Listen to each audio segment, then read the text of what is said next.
All right, so we have our small little reading group here who have assembled for the second week of investigation into the mind of Henry C. Carey, specifically, actually, technically the third week, because we began looking at Henry C. Carey's writings 2 weeks ago with a brief excerpt from his work on the harmony of interests, documenting back in 1852 or 1853 that he was writing this, of the two different directions the world could go into in the coming year. There you go. Yeah, I just dropped that there. Did you guys hear me just say harmony of interests? Did you guys hear me say that? Yes. Yeah. Okay, good. Yeah, so he was forecasting the trajectory, the two possible trajectories that the world could go in, knowing that we had a system of unipolarism and multipolarism coexisting and pulling against each other for a very long time. All of human history, in fact, has been shaped by this orientation of a society run by an empire class of self-professed masters ruling over the many slave families of the world, with certain definitions of value, of law, of governance, of truth that would be very different. Though the words would be the same, depending upon which paradigm was using those words, you'd have a very different outcome, very different sets of core definitions. Like the oligarch might use the word human, but in their mind, they're thinking, okay, talking cow, to be ruled over on my estate and extracted for wealth. Whereas a Republican would be thinking human, and they have a very different idea of a being made in the image of God with inalienable rights, right? That could produce and create new discoveries of God's creation because we have that living divinity. So very different idea, and thus very different outcome when you start applying your system of what type of system of laws or economic policies should govern most naturally these talking cows or human divine beings. Very different set of outcomes. So, Carey's harmony of interests was a really great introduction. We counterposed that with a lecture delivered by somebody who was in many ways Carey's student and somebody who put into motion many of his policies and insights in the form of real political action, in the form of Abraham Lincoln and his discoveries and invention speech. Last week, we began our exploration into Carey's essay on money. What is money? Is it just something that is that has value because we want it, because it'll give us things, or is there something more going on that we may have to learn how to see with our mind's eye as a process behind the scenes? So today we're going to continue that exploration, and Jonathan was kind enough to volunteer to do a brief recap, just for people who are listening on YouTube who may have missed last week's reading, of some of the essential points, and if there's anything that other people want to throw into the mix after Jonathan goes through that, go for it. But go for it, Jonathan. What did we miss last week? Or what did people have missed last week who may not have been here? Okay, thank you, Matt. I just wrote a few notes. So he began with explaining that money serves a transactional purpose between persons seeking commodities to satisfy different needs. And those needs were of varying demands. And a person would be willing to give labor or a commodity in exchange for money once the quantity of that money offered a considered was satisfactory to the person on the receiving end. So he then went to give examples of eras gone by on the thirst for precious metals, which is money at that time. He drew reference to the Midianite merchants paying for Joseph in silver, paying Judas 30 pieces of silver. He talked about gold's use in colonial expansion and conquest, and also that Eastern sovereigns would use gold as insurance for future accidents. And he also said that there's a willingness to pay tribute to the controllers of the money supply and make whatever sacrifices necessary when railroads and ships are to be built. So he was drawing reference to the money supply, the power that the people who control the money supply was to be kept in mind. There was an analogy he gave on why people are so attracted to money, gold and silver. the analogy was, if 100 ships arrive at a port and only one with gold, that one ship alone would make the news, and the other 99 with all different commodities from cloth to sugar, etc., would be neglected the attention. And the news itself of that one ship was done with a rejoiceful spirit when money actually comes in. So when gold comes in, people rejoice, and there's regret when it goes out.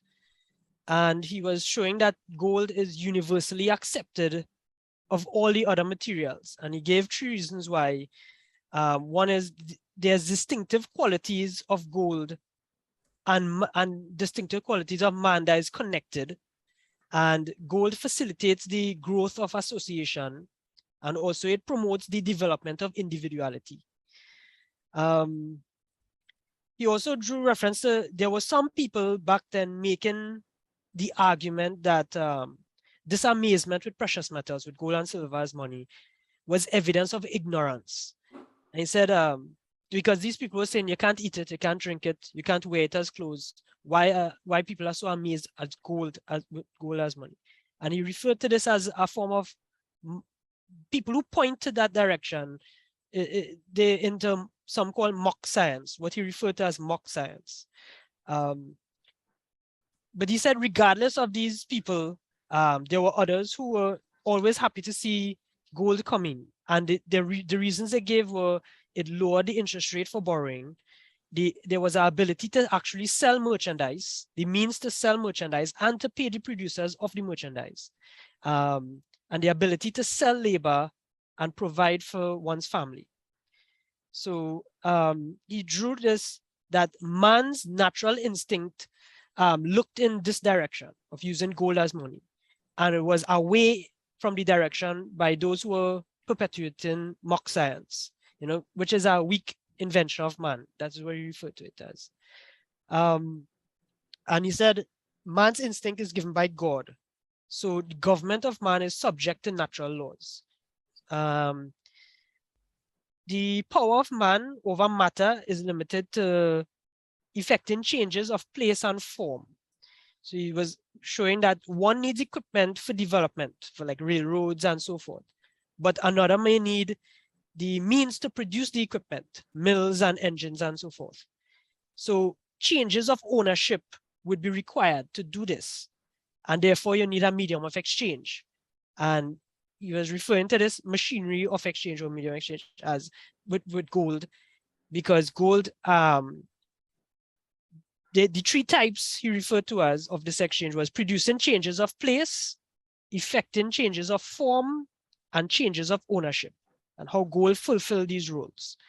And progression out of bartering led to adoption of the common standard of value in commodities for exchange, because we were using, prior to that was slaves or cattle for exchange, then iron and copper, then we moved to gold and silver. And gold and silver was fit for purpose for a multitude of reasons. Scarcity, the labor to mine it, its value. It was fungible, so it was interchangeable and wasn't changing states, could be used for years, multiple times. It was portable, it wasn't bulky. It had a stability of value and was also divisible, and that divisibility gave it a great property for use as money. And he drew reference to historically weighed minted coins were of the same value, regardless of what sovereign was on the coin. And gold as money allows this subdivision of labor, and multiple different people can now use their different skills to contribute to the production of an end product, and which then develops society. And we were showing that everybody could offer something, but gold grants them the opportunity to do so in the exchange for value, and therefore progressing society in an upward direction. And gold allows this subdivision of labor and consumption and the recomposition to use it as money. It have a big, wide spectrum of effects on society, positive impacts. And last part of the section we reviewed was value. and the utility of money's role in society.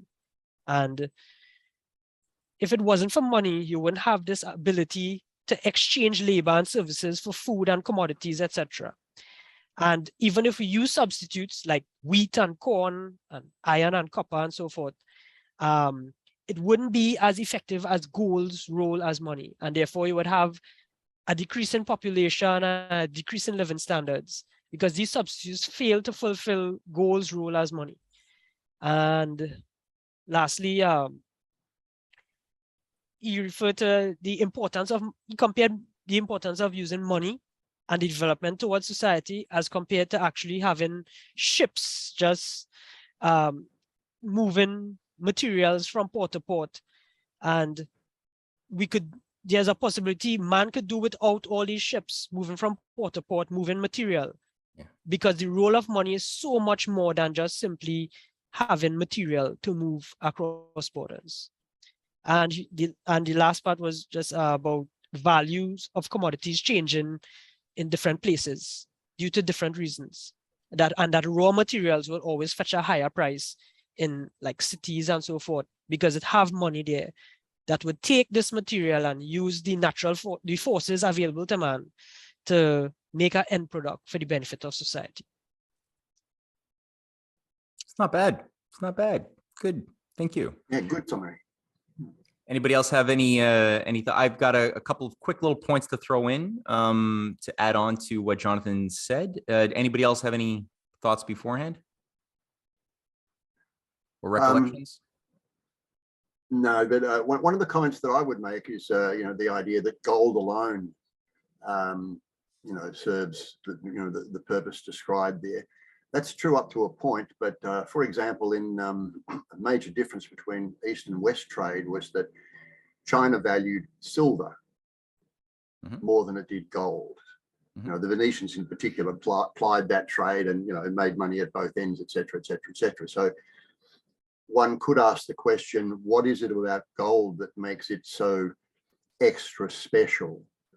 And this doesn't really pertain to what we're talking about today, but if we wanted to look into the history of that, you can go back and discover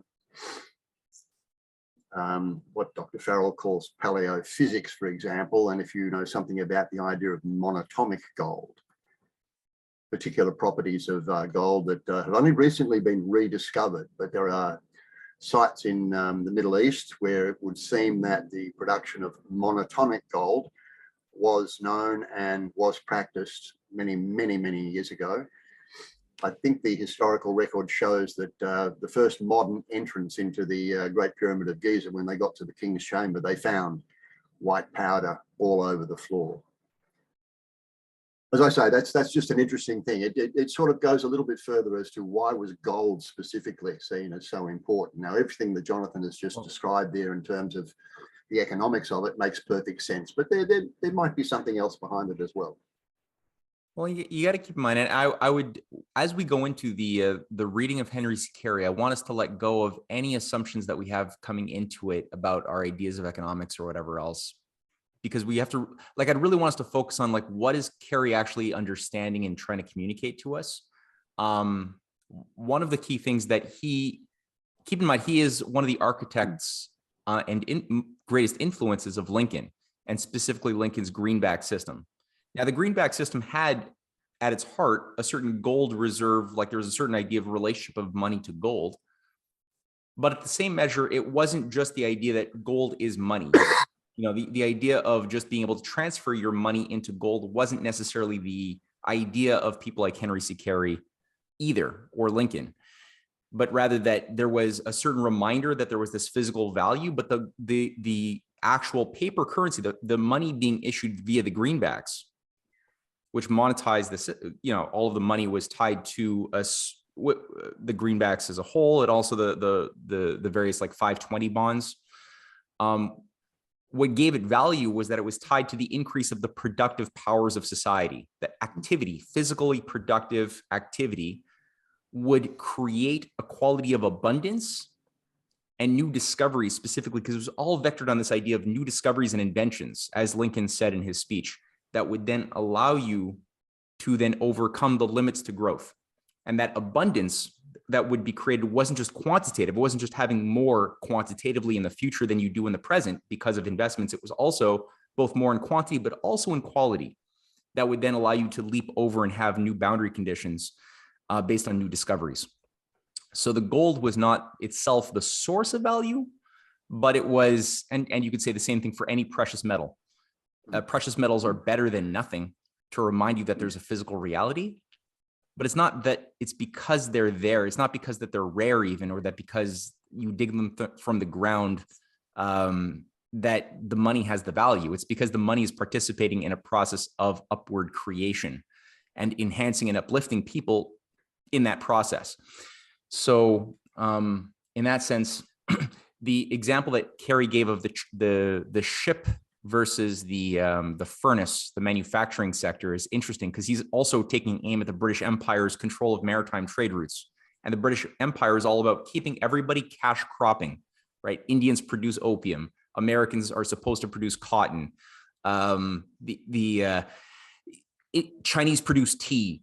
You know, everybody produces their one thing that they're good at. And the British have the control of the industries because they have industry. Don't ask them how they got that. Right? That's the sleight of hand. And they are the ones who process the raw material, the cotton or the iron or whatever, into something useful and that they send back to their colonial victims. And everybody is then under the subjugation of the unipolar monopolists at the top and above the nations. Whereas Carey was saying, look, if you have shipping, a ship can within a year have maybe at max 7 or maybe 8 tons of iron that it can ship from the Americas to Europe, right, in the course of a year. Whereas if you have a furnace, if we actually go out of our way to have protectionism, to develop furnaces that can process iron, you could create upwards of 34 to 40 tons of iron in a one furnace, right? So you can actually qualitatively change your process if you think about things in a different way than just simply trying to maximize the changes that occur via motion in place with shipping. And that's the same thing for rail. So when you build a rail, oh, my connection is unstable. Can people hear me? Can people hear me? On from my end. Okay, good. Yep. So when you just move things from point A to point B, that's simply quantitative. That's what the British want everybody on. But when you do a rail line, you're not just doing motion like you do on the water. You're now building infrastructure corridors. You're pioneering and creating new industrial hubs. You're opening up new routes of uniting your nation, but also accessing resources that were not accessible formerly, right? You're creating new discoveries and inventions along the way because you have to overcome engineering problems. So that creates a qualitative process of transformation. And then also then you have the additional problem of the transformation of the change of possession. So change of place, change of form, and change of possession are the 3 types that Jonathan went through. So money is always subservient to these things. And whether you have silver, whether you have gold, ultimately it's not as important of a value because today people get into a bit of a cult of precious metals, and they don't look at, the multipolar alliance. They're emerging with a new system of finance premised around a whole market basket of like 20 or 30 commodities, including gold, silver, wheat. But what makes this all valuable is that it's premised on a principle where the money is not tied to just speculating, but rather on real measurable goods that involve manufacturing and infrastructure that are measurable. And if you produce less of those material goods, then your money, if that's increasing, is going to be inflationary or have, anti-value. And that's a principle of legitimate capitalism. If you're going to have a legitimate capital system, you have to create capital. You can't destroy capital and create money. It's very different. So that's what Carey's really on that point. I think he would very much approve of that multipolar system of economics. But that was all good. That was really good. Now we're going to get into what is a raw material. What is a raw material per se? That's what Carey's going to leap into now. So let's just do a screen share. All right. So we're back on point 6 now, raw materials. Oh, and the last point too, he got across as a paradox worth keeping in mind is that in time, he says, empirically, raw materials we tend to find that the raw materials increase often in value while the finished goods will decrease in value. And he gave the example of like silk, how a century ago, silk was super expensive. You know, you'd pay thousands and thousands of dollars for like a little bit of silk. And today it's relatively cheap, you know. And he gave the example, I think, of corn and how corn was much more cheap a century ago, and now it's much more expensive. Also, like iron a century ago is much cheaper. Now it's much more expensive. So raw materials tend to increase and finished goods often will decrease in time. That's a paradox because the British school says otherwise. The British School of Economy of people like John Stuart Mill, Ricardo Smith will tend to have a different outcome. So a question is, why is that the case? Why will raw materials sometimes often increase in reality of value and finished goods will decrease in value? Anybody have any thoughts on that one?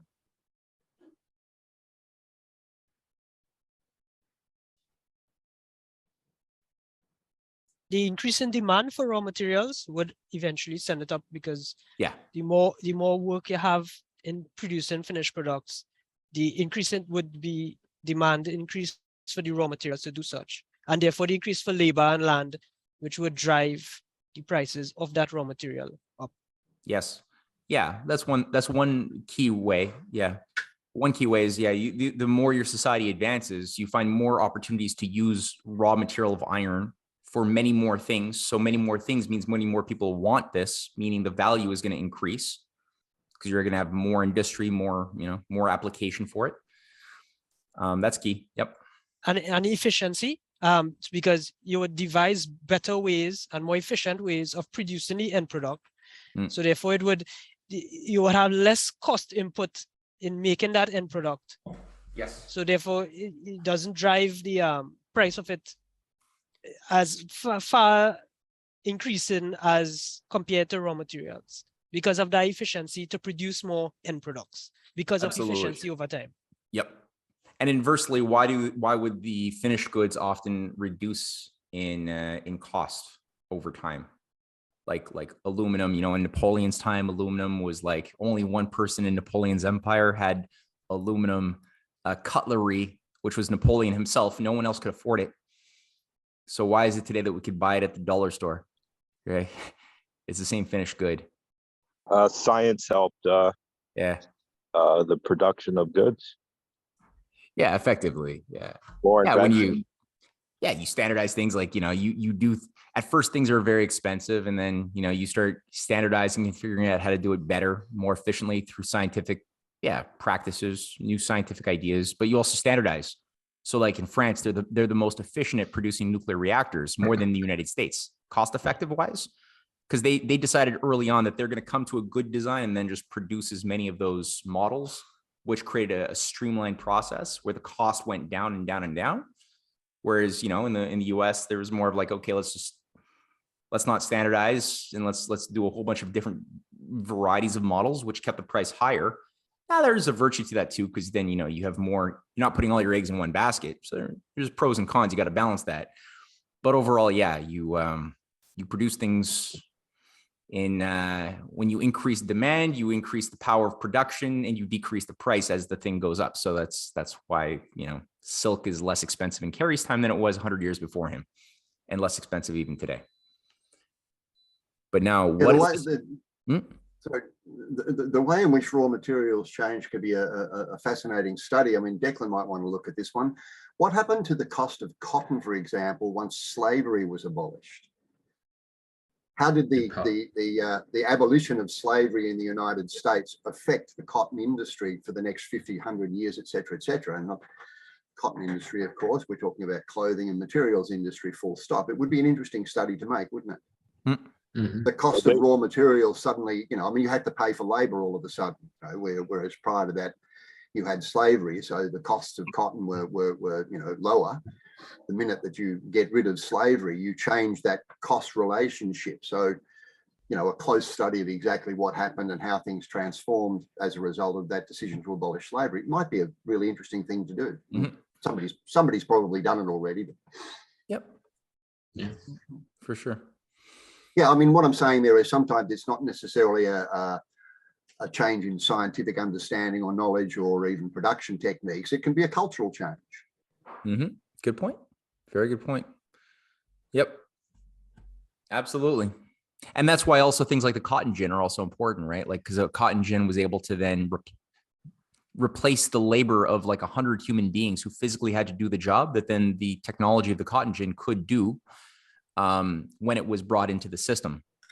So then the question of what is the role of technology in then compensating for the loss of value when you take human beings physically out of the process as physical laborers has to be brought in. And which is why the third thing and the last important thing that Carey introduced is the idea of economy of labor.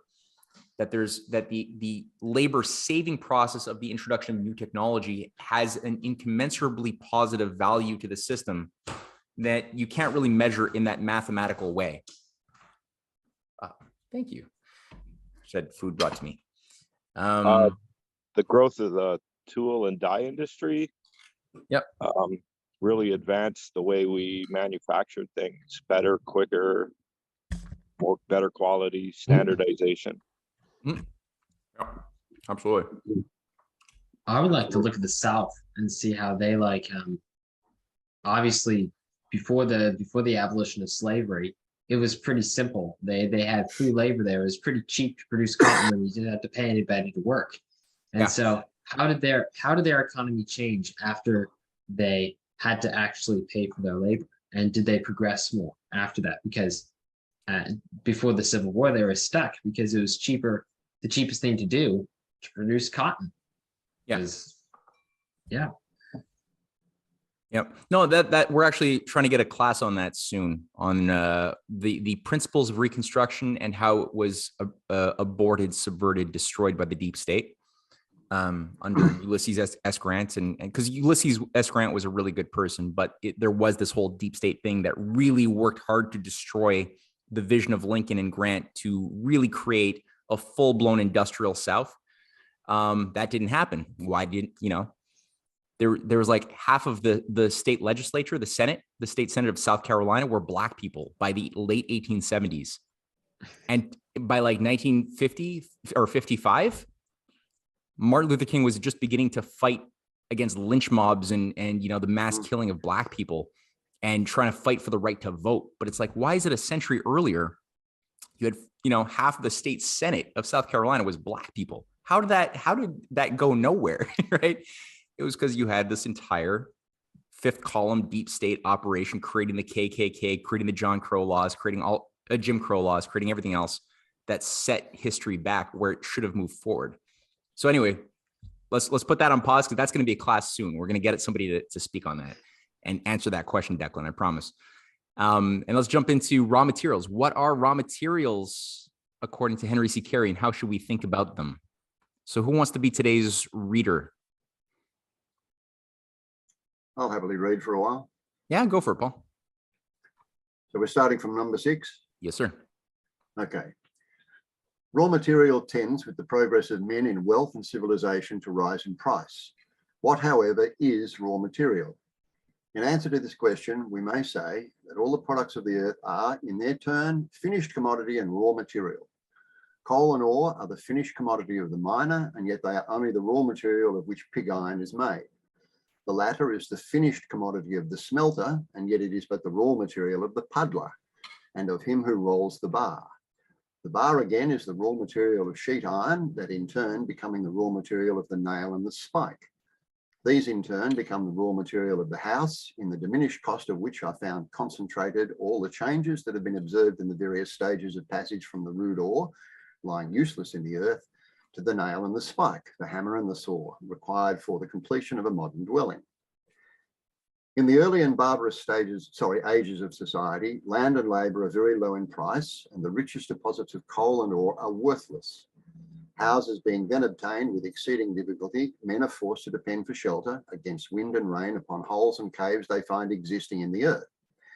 In time, they are enabled to combine their efforts, and with every step in the course of progress, land and labour acquire power to command money in exchange while the house loses it.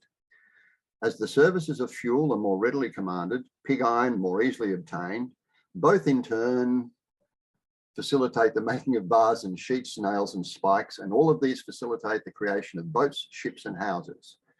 But each and every of these improvements tends to increase the prices of the original raw materials, land and labour.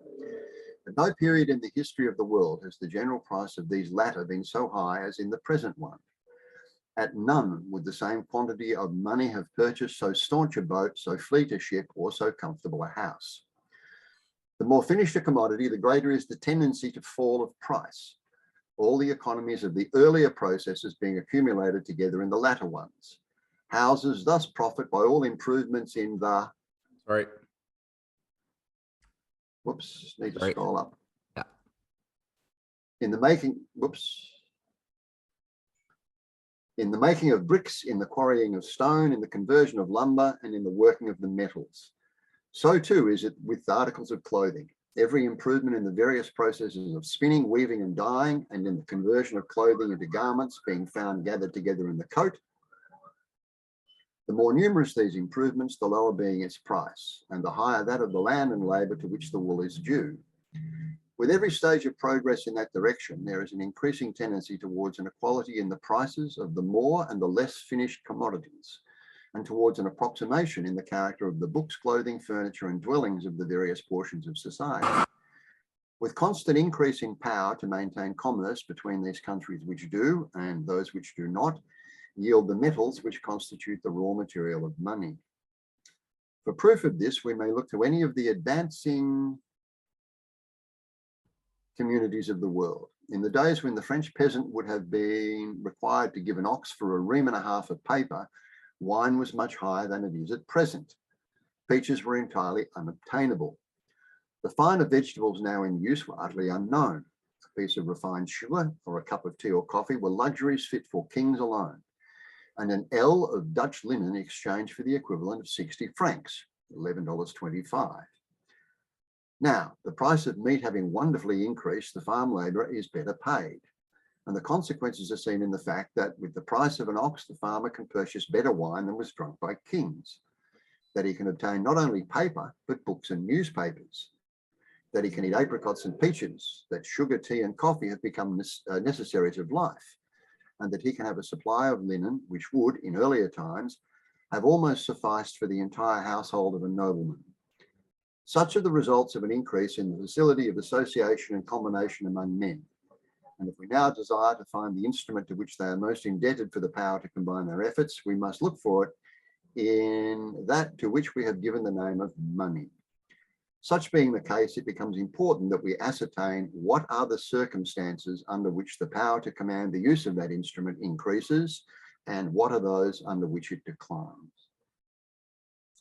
All right. So We stop there or keep going? Yeah, I think that that's pretty good because he's setting again the context for, he's always zeroing in on, well, what is money? That's the purpose of the essay, right? Don't assume you know anything about money because there's a whole bunch of assumptions you might have that are blind that you didn't examine. And now he's just saying, okay, there's all of this reality you have to take into your mind, into account before we start zeroing in on what is this thing of money and what does it do, such that we create it and such that it could make us better or make us worse. Right, such that it could be an instrument for our liberty or our enslavement. So just he's creating a science of economy, right? Or he's saying that it already is a science, and here's what you have to understand to think of it scientifically. So. Continuing on. Yeah, sure. 7, to acquire dominion over the various natural forces provided for his use is both the pleasure and the duty of man. And the greater the amount acquired, you read super well, but read slower. Okay, sorry. Okay. Yeah, that's a bad habit of mine. I'll start again. To acquire dominion over the various natural forces provided for his use is both the pleasure and the duty of man. And the greater the amount acquired, the higher becomes his labour, and the greater is the tendency to increase of power. With each addition thereto, he finds less resistance to his further efforts, and hence it is that each successive discovery proves to be but the precursor of newer and greater ones. Franklin's lightning rod was but the preparation for the telegraph wires that connect our cities, and they, in turn, are but the precursors of those destined soon to enable us to read at the breakfast table an account of the occurrences of the previous day in Europe, Asia, and Australia. Each successive year thus augments the power of man, and with every new discovery, utility is given to forces that now are being wasted. The more they are utilised, the more nature is made to labour in man's service. The less is the quantity of human effort required for the reproduction of the commodities needed for his comfort, convenience, or enjoyment. The less is the value of all previous accumulations, and the greater is the tendency towards giving to the labour of the present power over the capital created by the labours of the past. Utility is the measure of man's power over nature. The greater it is, the larger is the demand for the commodity or thing utilised, and the greater the attractive force exerted upon it wherever found. Look where we may, we see that every raw material yielded by the earth tends towards those places at which it has the highest utility. And that there, it is the value of the finished article is least. Wheat tends towards the grist mill, and there it is that flour is cheapest. Cotton and wool tend towards the mills at which they are to be spun and woven, and there it is that the smallest quantity of money will purchase a yard of cloth. On the other hand, it is where cotton has the least utility, on the plantation, that cloth has the highest value. Therefore, it is that we see communities so universally prospering when the spindle and the loom are brought to the neighbourhood of the plough and the harrow to utilise their products. Precisely similar to this are the facts observed in regard to the precious metals. Everywhere on the Earth's surface seem to be tending towards those places at which they have the highest utility. Raw products of the earth, those or price, those therefore in which the value of those metals as compared with the land most rapidly diminishes, and those in which the charge for the use of money is lowest. They tend to leave those places in which their utility is small and in which combination of action least exists. Those therefore in which the price of land is low and the rate of interest high.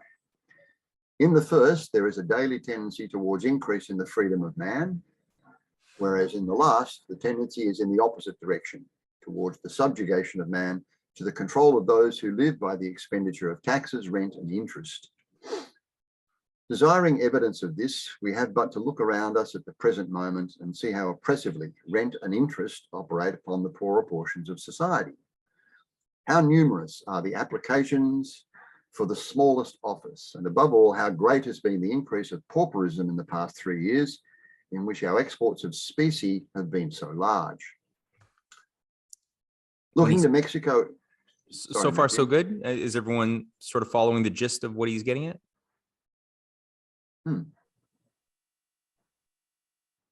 Okay. Looking to Mexico. What? No, I just thought maybe you could sum up a little bit that what Paul, Paul just said, just kind of summarize a little. Okay. Well, Paul, would you like to summarize a little bit of what you were saying, what you were reading? Not sure that I can do a good job of summarizing it. I'm concentrating on the reading, so I'm not taking it in as well as I would like to if I just simply scanned it myself. Let me think.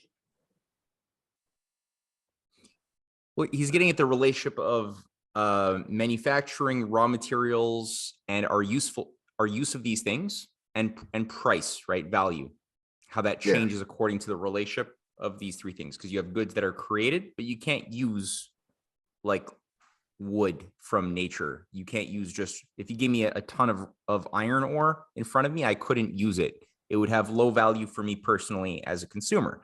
Now you gave me, you know, a car which has iron in it, I can use that, but that requires that you have manufacturing of machine tools, right? Furnaces. You have to have a whole process to transform the raw material into something usable. And so there's a whole relationship of how value changes, either increases or decreases. But when you just have, I think, you know, people focusing on and I'm saying this in the most simplistic way, this is developed more deeply, but when you have people just focused on manipulating interest rates or to make money with money or dealing with things that are a little bit less connected to reality, they might enrich themselves. You might get more apparent wealth, but you actually get a reduction of freedom of society. People become more indebted, less productive, less capable of feeding themselves. So that's fake value, right? That actually politically enslaves versus the opposite. So it's good to just have those in mind. Now, he obviously goes through it in a greater refinement than I've just exhibited, but I think in gist, that's what he's trying to get at. Yeah. And his mention of the pauperism of the previous 3 years is intriguing and interesting, given, you know, the historical time setting here. Yeah. I mean, it's something we've seen over the last 30 years, you know, a massive increase in pauperism, the destruction of middle class, et cetera, well, and he's moving towards everything.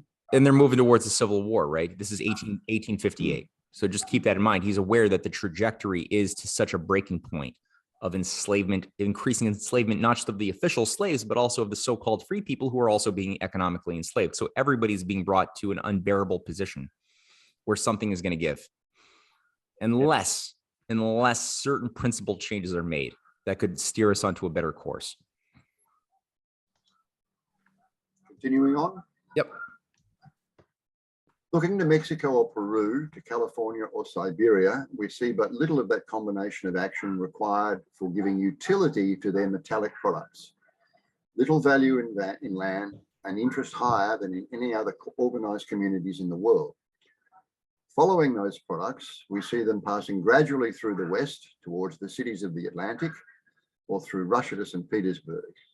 Every step of their progress being towards those states or countries in which they have the greatest utility, those in which combination of action most exists, and in which therefore man is daily acquiring power over the various forces of nature. And need to scroll up. And compelling her more and more to aid him in his efforts for the attainment of further power.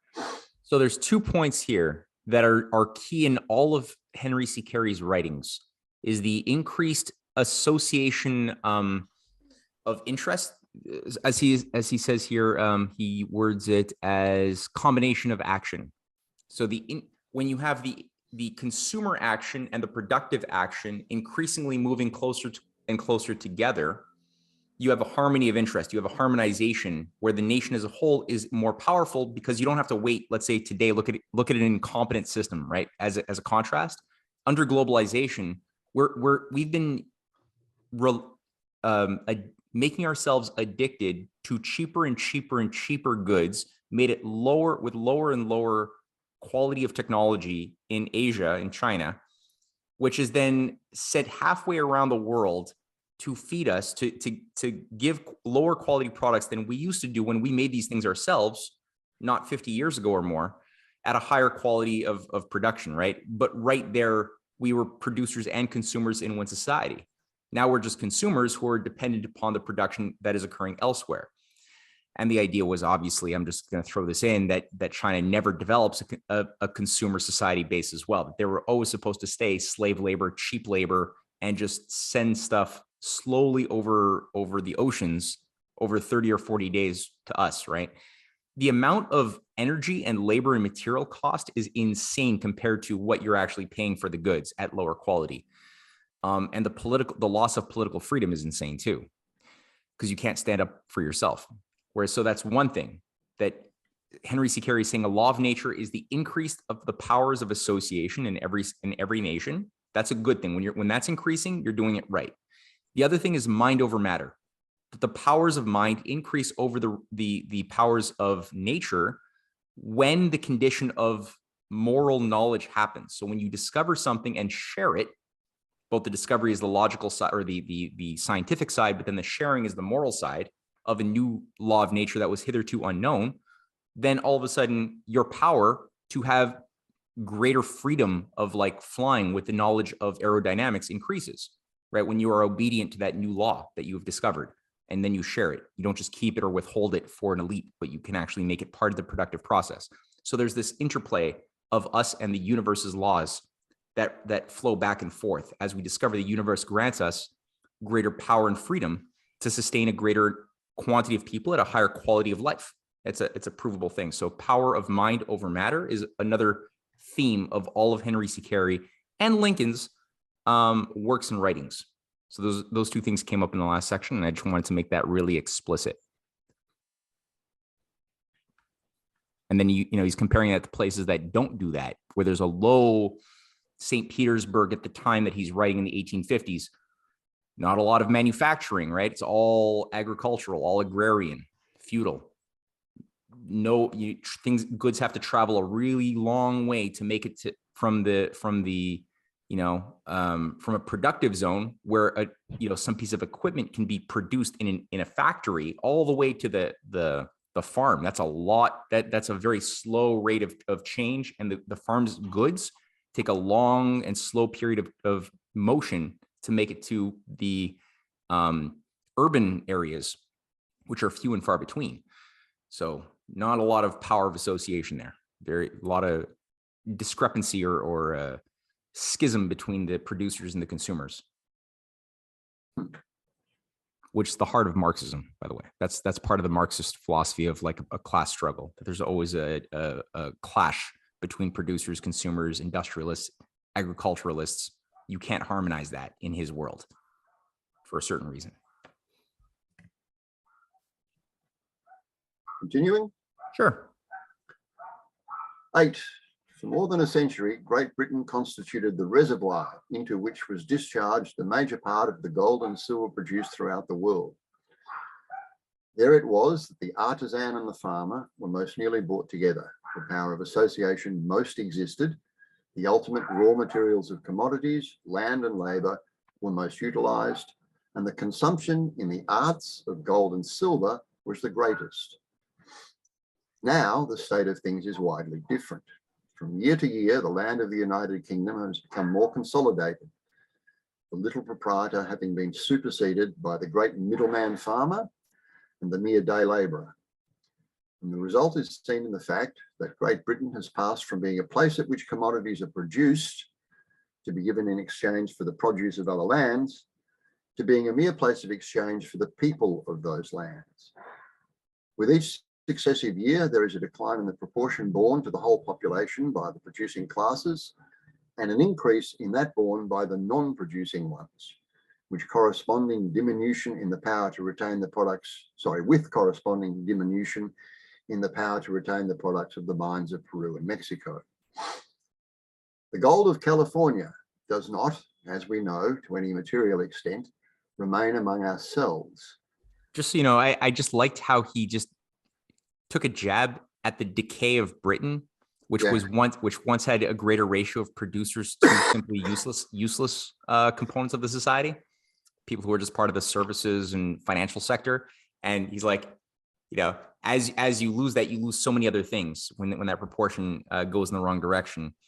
And it's just, you could apply that to today's trend over the past 50 years of globalization too. It's a universal observation. Continuing, the gold of California does not, as we know, to any material extent, remain among ourselves.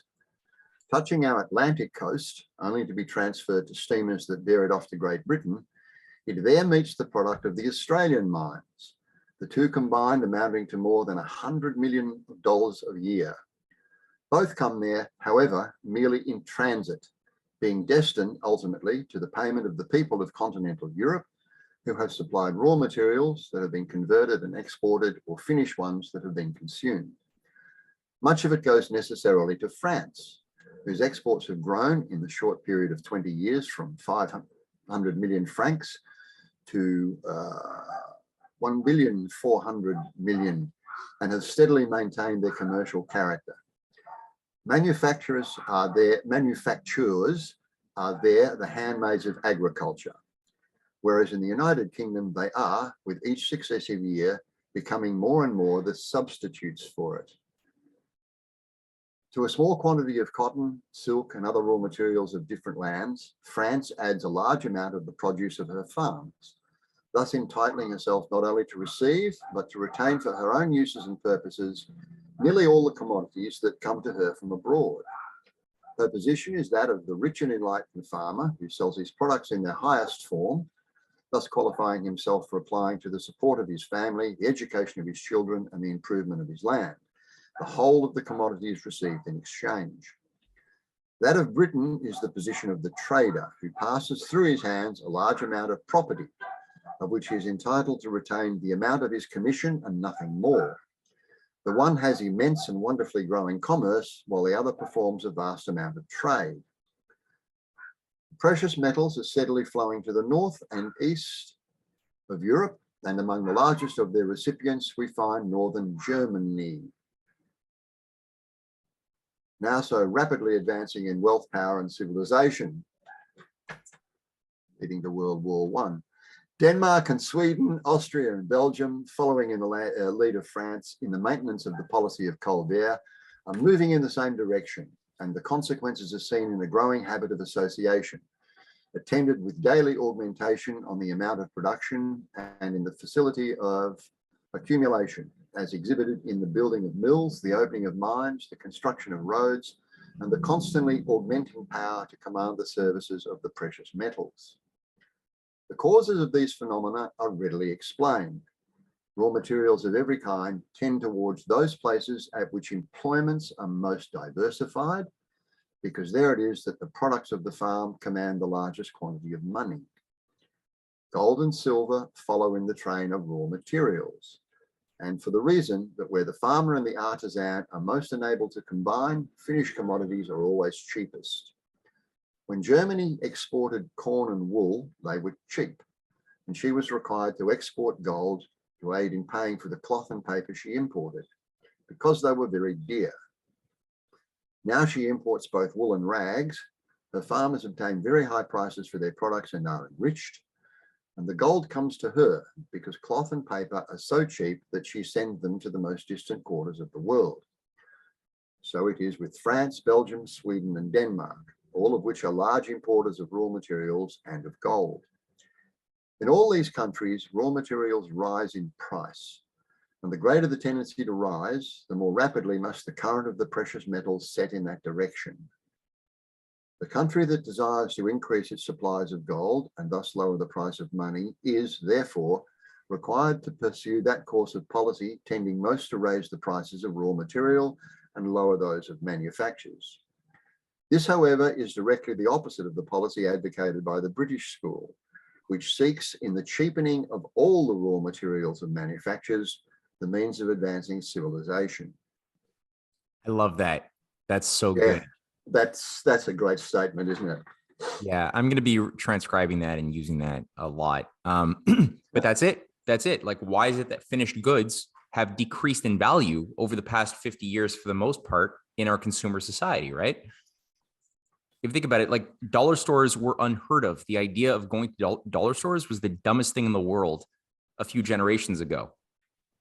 Today, people, buy a lot of their stuff from dollar stores because they kind of have to. But we're using cheaper and cheaper labor. We've stopped using advanced technology as we use cheap labor, because cheap labor or more expensive labor requires more educated people who spend more time in school learning higher qualities of science that they're required to learn in order to, both use and then improve upon the technologies that are more advanced. And also the investments in the new technologies require greater investment into energy, higher quality infrastructure. Oh, am I still there? Am I still there? Yeah. I'm still there. I'm back. Yeah. Okay. So all of these things. You never left. I never left. Okay, good. I was told my connection was unstable and you guys froze. So when you Which goes to what you're talking about, cheap components, mate. Cheap components. Yeah. Yeah, we don't even have 5G. An example of what you're talking about. Yeah. So that's basically it, and Carey is just saying it's the opposite. I mean, you're supposed to see that then in a society that's a healthy thing. When you standardize your productive process, these things, you get a certain cheapening of goods that's supposed to happen, but at the same measure, you're supposed to also see the increase of value of raw materials as well, which are going to be going into the productive process, which, I mean, we're not really seeing that. There's another point that I wanted to make and I forgot what it was, but anyway. Matt, what about planned obsolescence? How that plays into today's cheapening of goods? Because yeah, exactly. Well, that's built into the system, right? Things are designed to break down, and that's part of the whole consumer society cult. Yeah. I remember being totally shocked when I discovered that the whole idea of planned obsolescence was legislated for in the American Congress in about 1940. Was it legislated for, really? It was legislated for. It was legislated for. That's yeah, I mean, I only discovered that recently, and I don't know how long the legislation was in place for, but the very idea that governments were insisting that you do not, I mean, when you think about it now, I mean, you talk about dollar shops, for example. Well, another area that people spend a lot of time on, if you watch, some cable TV shows, is pawn shops. Going back and finding things that were made in the 30s and 40s because they're still of better quality than the shit that's around today. But knowing that by producing good quality products, you were seen to be doing long-term harm to the economy. That, if you produce enough of them, everybody would have what they need. They're going to have their washing machines for 10 or 15 years and don't need new ones. Then, the manufacturers of washing machines, cars, you name it, are going to suffer. So we will legislate against that possibility. I mean, there is an absurdity and inanity to my mind. Yeah. I understand it from their position. I understand how they're thinking, et cetera, et cetera. So I understand why they would do that. But I remember when I read it, I just laughed. I just laughed my bloody head off. Yeah. I thought, the insanity of what we see around the world today has been with us for quite a while. Well, it's like, yeah, there's a certain, the devil never comes in just simply saying I'm the devil and I'm lying to you. There's a certain truthful veneer that has to be there in order for you to welcome him in. And part of it is that, he's saying it's good, because I realized what I forgot to say, and it touched on what you were saying, is that it's good that the price of finished goods decreases over time. It's good. That's natural. But when you're actually dealing with the need for nations who, let's say, you don't have an industrial base, you just have agriculture, right? You have a lot of underdeveloped, undereducated people. Well, if you have to expect that you will go through a process where you will have to take the sacrifice of spending more for the goods that your people produce while you have protectionism. That's one of the arguments against protectionism, is it causes the increased price of goods, because, you're going from scratch to something. And so that you're going to have more people spending more time in school. Your society will be spending more to sustain the incubation of people before they become productive people out of a university. They'll have more knowledge, but all of these things are expensive. So that means you're going to have to take the hit of having more expensive goods at first. But now that you've grown the capability of production, and you have now higher quality people with greater knowledge, right, and longer life expectancy and everything else. As you standardize those new techniques that you've now brought online, the prices are going to now diminish, but you have to wait. You have to earn that diminishment. You can't just go from zero to negative by extraction of cheap labor, right, without going through that process of having patience in growing your garden. You got to take some time to, invest in good vitamins for your soil and water and patience before the seeds blossom into corn. You can't just go from soil to corn just like that and get money. So this is the thing that a lot of the free traders don't want to do. They don't want to accept the fact that you have to have this process of sacrifice. And it's not really sacrifice, though. It's more just like patiently developing capabilities and skills and powers.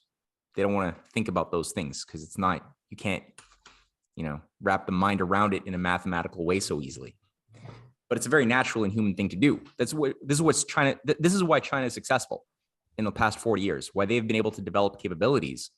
It's because they were patient. They just they slowly developed capacities, and now they can start pioneering. But they knew that it was going to take them time to, copy, learn how these things are done, develop capabilities. And instead of staying in that slave productive mode that they were expected to stay into in the mind of Henry Kissinger, they're like, well, okay, now let's go to phase 2 and start actually now, developing a full spectrum economy, and let's export that. So that's what the US used to do. That's what Henry C. Carey is trying to say when he's talking about Colbert of France and the Colbert tradition, or in Germany. What's Germany doing? Well, 1858, that's Otto von Bismarck, that's Friedrich List, that's ironically the American system of what Friedrich List was bringing from the United States into Germany to unify the German economy, right, under an industrial program of protectionism, industrial investments. That's it. That's Hamilton. And that's ironically Colbert, because that's what Colbert was doing, and that's what Hamilton was studying. That's what Ben Franklin was studying when they were creating the system of economy for the United States to break free of the empire on an economic level. So this is all forbidden. In the past 50 years of economic education in school, this is the stuff that they make fun of. They want to turn people's minds, as Paul can testify, having gone through a lot of economics courses in university. This is the sort of thing that they bash and make sure that you don't entertain as having any viability, despite the fact that this is how society moved forward every step of the way. Well, I think it's more than 50 years. It's probably over 120 years. That's probably true. That's probably true. It's funny that in North America, we're gonna become like the Eastern world now. We're gonna have to learn how to all those things that our forefathers knew. We're gonna have to relearn all that all over again. Ironically, yeah, we're gonna have to reverse engineer the things that we used to do to try to remember how we did it. Yeah. This isn't that hard to do. You look at Russia, how it turned from Yeltsin through Putin. It's a relatively short period of time where there is an incredible difference of standard of living for Russians. Also, you can have an example of post-World War II Japan or Germany. They were completely devastated. They didn't have any infrastructure, housing stock, devastated. Everything was devastated. And yet, Germany and Japan rebuilt in a relatively short period of time. And by the 50s, I remember 60s, I grew up in Europe on the Adriatic Sea. Germans were flocking as tourists to in the summers, and having a lot of money, So here were the people that were completely destroyed, their economy destroyed, and in a relatively short period of time, they were able to improve. So how do you improve? You cannot improve with a system that prevents you from improving. So the first thing we need to do is to change that. As long as you have these users in charge, you will never be able to improve. But remove them, and we can do it in a relatively short period of time. That's a very good point, Martin. Very good point. People often get a little bit, I think, demoralized because of the stagnation over so many decades. And when you look at concrete examples historically, even in our current contemporary age, when you have an intention to do something and problem solve, the effects are very good. You just have to have that actual intention animating the process, and you can make leapfrogs like you have never imagined possible, which is what you're seeing also in Africa too. I mean, there's such a prospect for leapfrogging from going, from dark age to more advanced than the West in a pretty quick period of time. We can expect to see this, and we can do it. We can do it to ourselves too. It's not inaccessible. Thank you, Martin. But we cannot do it with the current structures in power. The current structures are the very opposite. They're religiously wired to doing the very opposite of all of those things. The opposite. Yeah. I mean, Japan is the perfect example. I can remember this, as Martin was saying, post the Second World War. I mean, in the 1960s, Japan was, everything produced in Japan was, cheap. The cars were like, 2-cylinder sewing machines that made horrible noises. their audio materials, transistors and things like that were cheap, cheap, cheap, cheap, cheap. By the 1970s, they were leading the world. Yep. No, by the 70s and 80s in particular, I mean, audio products, I'm a musician, so I can relate to this. Audio products coming out of Japan were far and away, the best. I mean, if you wanted to buy a decent stereo, you bought a really good quality Japanese one. Yep. And the quality was reflected in the price, but it's not like the price was over the top or anything like that. I mean, you paid good money for Japanese audio products, but they were good quality. It was worth spending the money because they lasted. Yeah. And I'm talking about both stereos and musical instruments, things like keyboards and stuff like that. And when they took off, they led the world. I mean, in the 80s, Yamaha introduced their digital keyboards, and boom, the next thing you know, you've got complete digitization of the entirety of music. And how did that happen? I mean, post the Second World War, you could call this almost a fascist thing, if you like, because it was a unity of purpose between the national government and various corporations. But it wasn't, fascist in the same sense that the Nazis were and the Italians were, et cetera, et cetera. It was simply a unity of purpose. Yeah. If we can gather our resources and if we can utilize these things in an efficient and rational way, we can transform our devastated country, left devastated by the results of the war, we can transform that into a much higher state of being, economically in particular. And I'm sure Germany went through the same thing. Yeah, they seem to be cutting their own throats these days, both countries. But well, the entire what they call it les 30 années glorieuses in French, under the 30 glorious years after World War II, and the reason why is you still had the momentum of Franklin Roosevelt's New Deal policies that had gone international and were adopted as a pro-industrial dirigistic outlook that was the norm for the transatlantic. Was economics has to behave according to the increase of the productive powers of society, and the nation state has to play a synergistic role with the private sector in creating environments for investments to occur, for the growth of the economy to occur. So you had a growth of both private sector, free enterprise, as well as the nation states and even central power, which has now become a bad word because our governments have been co-opted by evil bastards that are trying to use the power of government to kill us. So people are like, oh, thus government is bad. And it's like, whoa, wait a minute. Maybe you can also use that for the good, as we see with other countries currently waging, using the power of the nation against the oligarchy to defend people. Maybe that can be done too. And we don't have to throw the baby out with the bathwater, because that's the way we did it for those 30 years, whether in Italy, Germany, Japan, Russia. Well, Russia had its own thing, but you have generally speak. Actually, no, Russia did expand its. There was a productive power increase too. Anyway, that's a side issue. That's what's been killed and decapitated under 50 years of consumer societyism. So that's what Carey is talking about with Colbertism. That's Friedrich List. It's essentially, it's not fascism, it's not communism, it's not capitalism the way we're taught of the libertarian school or Adam Smith. It's simply national economics. It's a directed force. And it's a directed force based upon principles that are intelligible and moral. Yeah, and it's not necessarily the case that a directed force, which does form the basis of fascism too, is a bad thing. It depends on who's doing the direction and where the direction is. Well, that's the thing. And I wish to get back on the reading, but the question of fascism, it seems to be the invariant of fascism is the idea that human beings are automata or animals to be controlled by a master system, a master class of engineers managing the system. There's a certain idea of human beings as being less than human across all fascist systems. Whereas, within good socialist systems or good capitalist systems, there's an idea that human beings are made in the image of God and that the mind has value.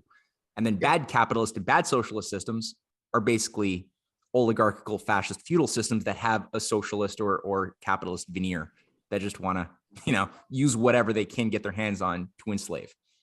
That's look, I'll use the personal experience again. I mean, when Gough Whitlam was elected in Australia in 1972, there was a massive change in Australian society, which up until that time was pretty damn conservative and backward. He eventually made tertiary education free, for example. Now, I come from a working class background, and like many working class people, I availed myself of that free education. Having already done a degree in economics, I went on to do a degree in music, which was totally free, and build a life thereafter. And it was that opportunity, not just from my perspective, but from the perspective of many people from a working class background who would have been excluded from all of that if things hadn't changed, that caused an absolute explosion in Australian society for the better. Yep. You know, it opened up to new ideas. It opened up to new ways of doing things, new ways of thinking, new ways of being creative. You know, that was reflected around the world. I mean, we suddenly became prominent in lots of areas that, you know, you would never have thought I don't want to say you wouldn't have thought we were capable of, but it wouldn't have happened. It wouldn't have happened if it hadn't been for that investment in the community. Yep. You know, speaking of fascism, there wouldn't have been fascism or Nazism in Europe if there was no First World War. First, and its aftermath. There wouldn't have been fascism in Italy. There wouldn't have been fascism in Germany. Yep. Well, the whole Versailles Treaty conditions gave you the impetus to fascism in Germany. That's for sure. Absolutely. Yeah. And none of that would have happened if people had just listened to Henry C. Carey and didn't sabotage what he was trying to do. Very, so that being said, very true. Let's jump in there and see how Carey continues on his exploration. You need to scroll up. Oh, I do? Okay. We're up to number 10. No, we're still at the causes of these phenomena, I thought. Oh, okay. So sorry. Yeah, the causes of these phenomena are readily explained. Raw materials of every kind tend towards those places at which employments are most diversified. I think we've read this, but never mind, I'll keep going. Because there it is. But it's good to reread that. Yep. There it is that the products of the farm command the largest quantity of money. Gold and silver follow in the train of raw materials, and for the reason that where the farmer and the artisan are most enabled to combine, finished commodities are always cheapest. When Germany exported corn and wool, they were cheap, and she was required to export gold to aid in paying for the cloth and paper she imported, because they were very high. Now she imports both wool and rags. The farmers obtain high prices for their products and are enriched. And the gold comes to her because cloth and paper are so cheap that she sends them to the most distant quarters of the world.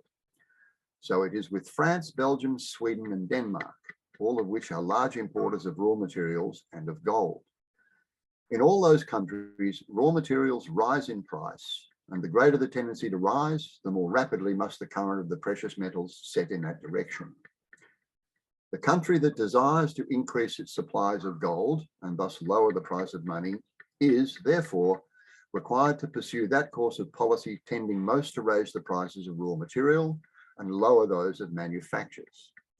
This, however, is directly the opposite of the policy advocated by the British school, which seeks in the cheapening of all the raw materials of manufacturers the means of advancing civilization. I'll keep going straight away. The reverse of what is above described is found in Ireland, Turkey, and Portugal, so long the close allies of England. And so uniformly following in the course of policy now advocated by her economists.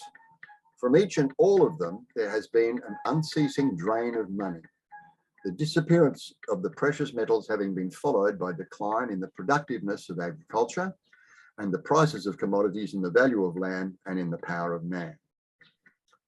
France in the decade prior to the Eden Treaty in 1786 was advancing in both manufactures and commerce with great rapidity, as is shown conclusively in Monsieur de Tocqueville's recent work. Do you want me to read the No, I'll read the footnote. This is Tocqueville. Simultaneously with these changes in the minds of governed and governors, public prosperity began to develop with unexampled strides.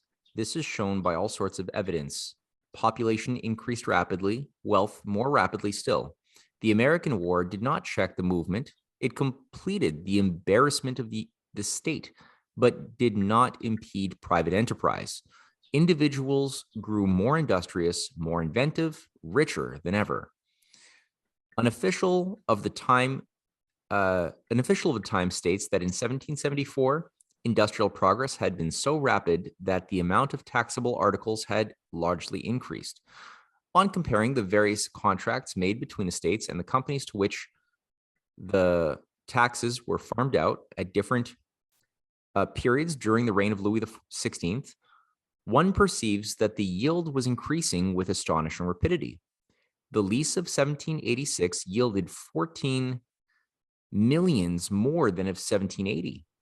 Necker, who's the French finance minister, in his report of 1781 estimated that the produce of taxes on articles of consumption increased at the rate of 2 million a year.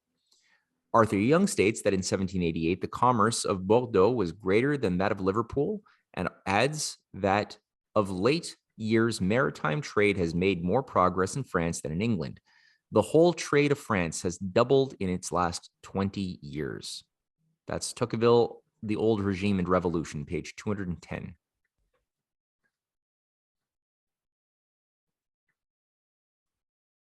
Okay. Okay. I'll get ready to scroll up. Yep. Raw materials and the precious metals flowing in and manufactured goods flowing out.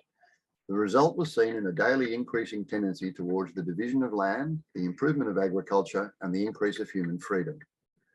From the date of that treaty, however, all was changed. Manufactures flowed in and gold flowed out, with daily decline in the power of association, in the wages of labour, and in the value of land. Universal distress producing a demand for change of policy, its effect was seen in the calling together of the States General, whose appearance on the stage for the first time in 180 years was soon to be followed by a revolution that sent to the guillotine the most of those by whom that treaty had been made. Looking to Spain, we see her poverty. Just so you guys know, he's diagnosing the causes of how the British orchestrated the French Revolution and subverted an actual republic arising in France in 1789. He diagnosed it just there. That's at least one of the key elements, was a treaty that forced France, that had become an economic powerhouse capable of sustaining its own people, to becoming an economic basket case, forced to British free trade exports of its raw materials and imports of British finished goods, that flooded its own markets and destroyed its own ability to stand on its own 2 feet, resulting in such an economic squalor, combined with, you know, a natural disaster of, I think it was drought, of a famine, which was able to then be capitalized by color revolutionaries in the British Foreign Office that just blew it up and turned the hungry mob into a weapon to destroy everybody, good and bad alike. So that's great that he just zeroed in on that so quickly. Why would France accept that treaty? Anton Chaikin wrote a book called Treason in America in 1984, and it's a great book. But the key is the Swiss fifth columnist of Geneva, especially Jacques Necker, the finance minister, who was a British agent infiltrated and operational within the French deep state at the time, who were trying to keep the French nation subjugated under the system of oligarchy in opposition to the people who had organized around Marquis de Lafayette, who wanted to liberate France. And that included also the king and queen at the time too, who were kind of mixed characters, but they more or less sided morally with the Republican cause. They got decapitated for a reason. But so it's this whole like Anglo-Swiss fifth column within France that has to be, you got to wrap your mind around that. But I'll send you a link to Anton Chaikin's book. It's really worth buying that. I've read a lot about the role of the Swiss in all of this. It's that's an interesting history in it. That's an interesting history in itself. Yeah. Okay. Yeah, that's another ballgame.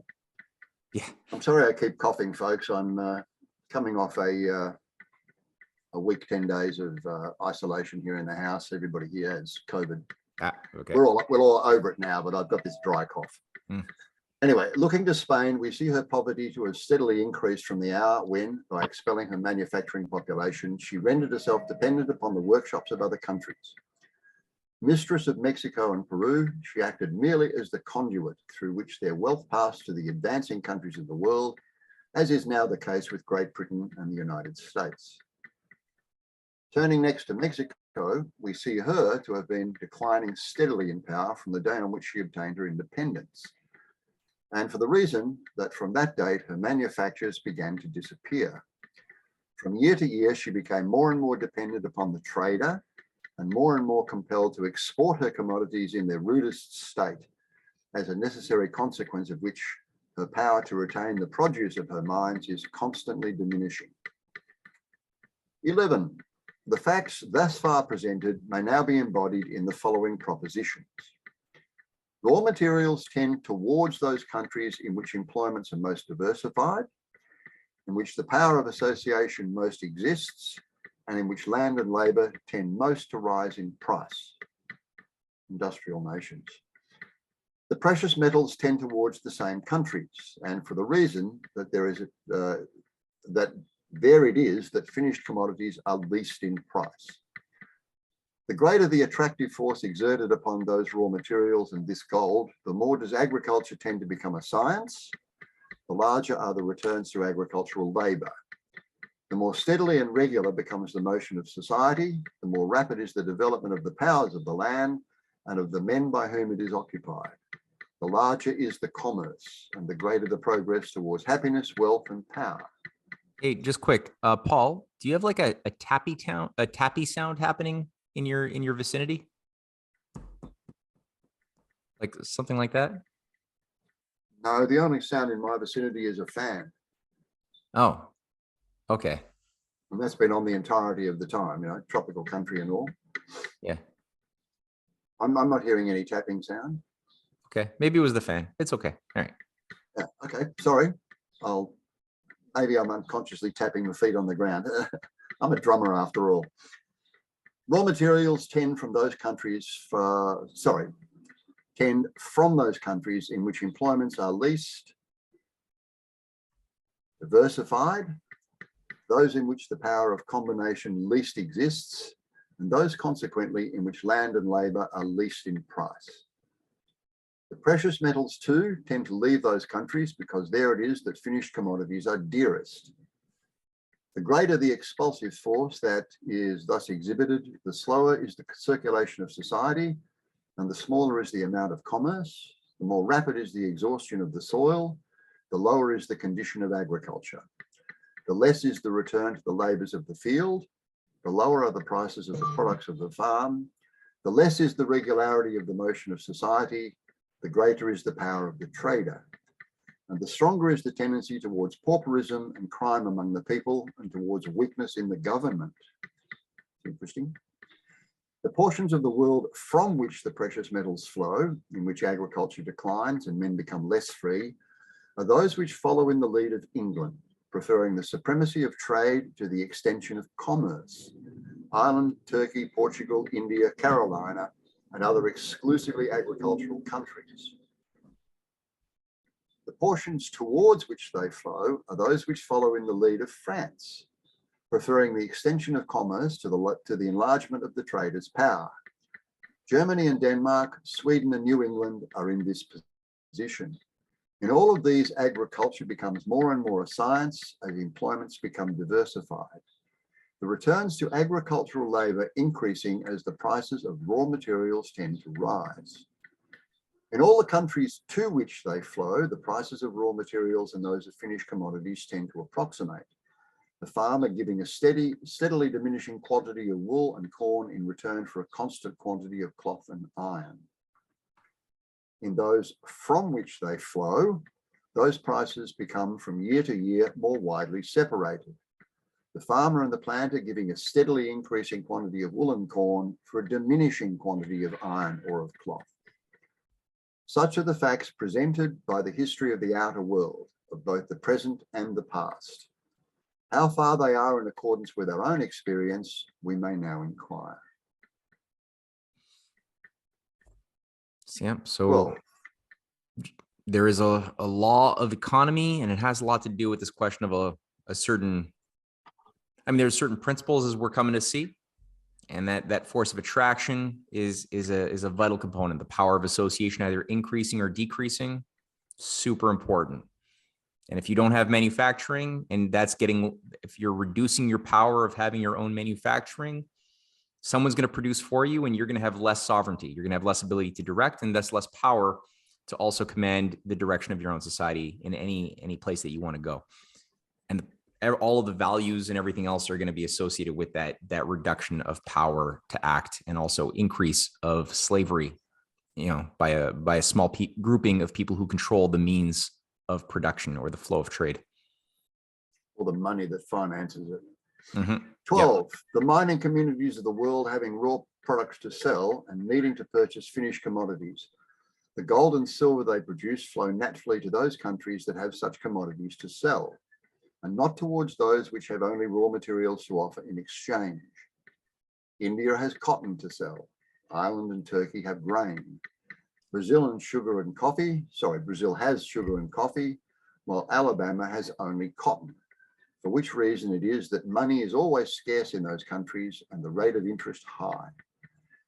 Looking homeward, we find that whenever our policy has tended towards the production of combination of action between the farmer and the artisan, we have been importers of the precious metals, and that then land and labor have risen in price.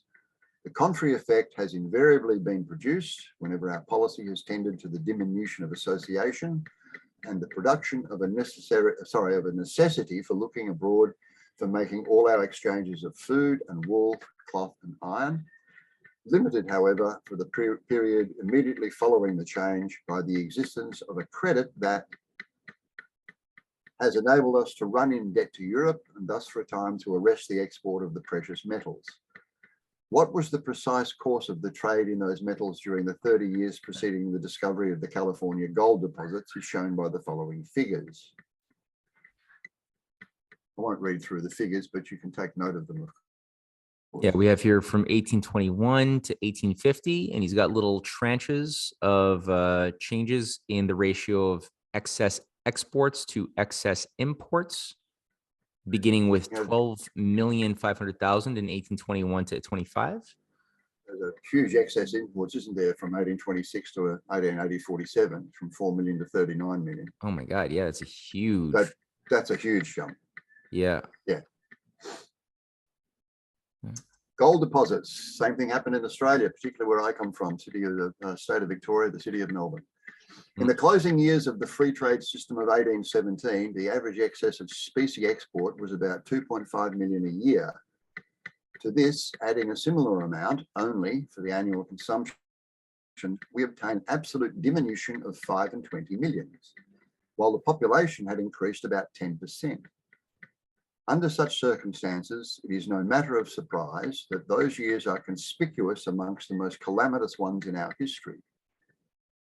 At Pittsburgh, flour then sold at $1.25 per barrel.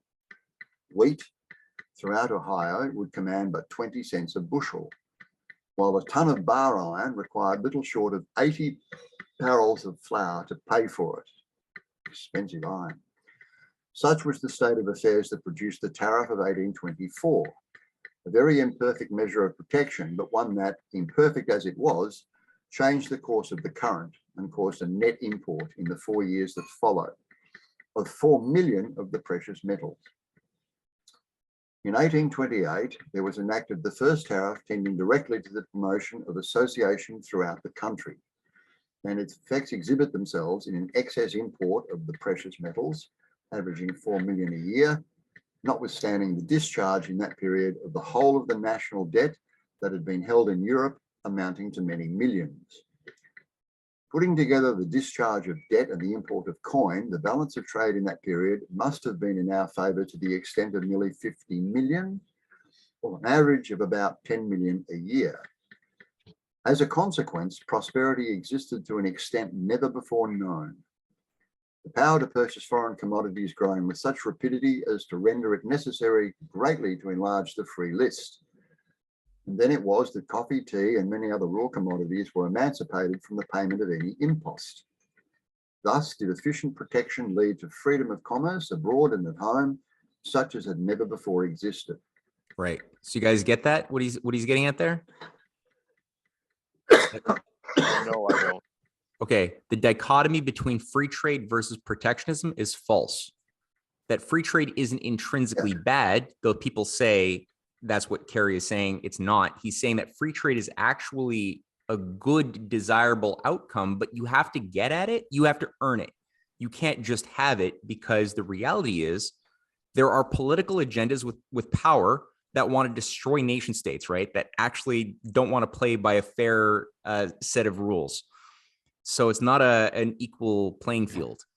Now, if you can organize yourself, like he's saying, with protectionism, to have a proper industrial base, a productive base, you could stand on your own 2 feet. You got your gold and you got like precious metals that you've accumulated to give backing to the money, your money. Then you could start producing what you're producing, which at first costed more because of protectionism, is going to decrease, and you will have a more even playing field in time as you grow your capabilities, such that you can then alleviate the duties, the tariffs, and and have now free trade on a fair playing field with other nations, because you're now, you all have relatively equal capabilities of production. So now the competition is more honest, but you have to earn it. You can't just jump to it the way the globalizers have been trying to get us to do now for the past 60 plus years and even longer. So. Well said. Continuing. So, Yep, Declan. I just wanted to say, the chart up there, is that what you would call a trade deficit? I've been reading about that and that sort of stuff lately. And so, like Trump was talking about when he was president, we have to decrease our trade deficit and we start to have to export goods instead of importing. Is that what this is saying? I mean, this graph specifically is dealing with his measuring of the increase or decrease of precious metals coming in. I think gold specifically coming in or leaving the nation, which because of the tariff, you had when the tariff was created, you had now an increase of gold specifically being brought in and accumulated to give real value and backing to the money.